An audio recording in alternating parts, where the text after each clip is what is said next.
The bones in our bodies are alive, growing, and changing all the time. Our bones are composed of different layers. The outer surface of bone is called cortical bone. This is the smooth, hard part of the bone that we can see when we look at a skeleton. Inside the cortical bone is the trabecular bone. This type of bone looks like a sponge and helps to protect the bone marrow.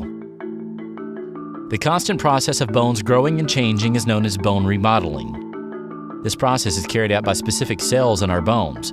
Cells called osteoclasts have the role of breaking down our bone and removing any parts that need replacing.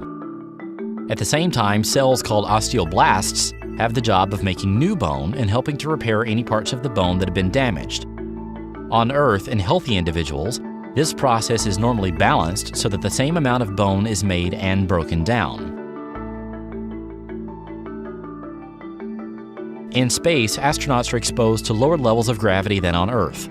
This means that they have less mechanical stress put on their bones as they move around. Scientists believe that the bones naturally try to adapt to this new environment by increasing the rate that the bone is broken down by the osteoclasts. Meanwhile, bone formation continues to occur at the same rate as it does on Earth.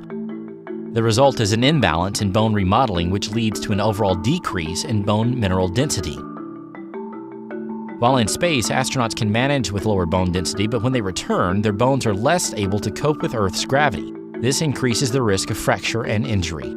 Scientists use many different tests to measure the density of the astronauts' bones. Results show that the astronauts, while in space, lose bone in a similar pattern to people on Earth who suffer from osteoporosis, but the astronauts lose it at a much faster rate. Scientists have found that exercise, when combined with good nutrition and increased vitamin D intake, is able to preserve some of the bone that was previously being lost. Since 2008, astronauts have been able to use a new exercise machine called the Advanced Resistive Exercise Device, or ARED. It is thought that this increase in force triggers the formation of new bone, bringing more balance to the bone remodeling process and allowing the bone density to stay at roughly the same level as it was before the spaceflight. It is a significant achievement to be able to maintain bone density in space, but more experiments need to be carried out to see whether the new bone which is formed in space has the same structure and strength as new bone which is formed on Earth. Understanding bone loss associated with microgravity may lead to better preventive care or therapeutic treatments for people on Earth suffering bone loss as a result of bone diseases like osteopenia and osteoporosis, or for patients on prolonged bed rest.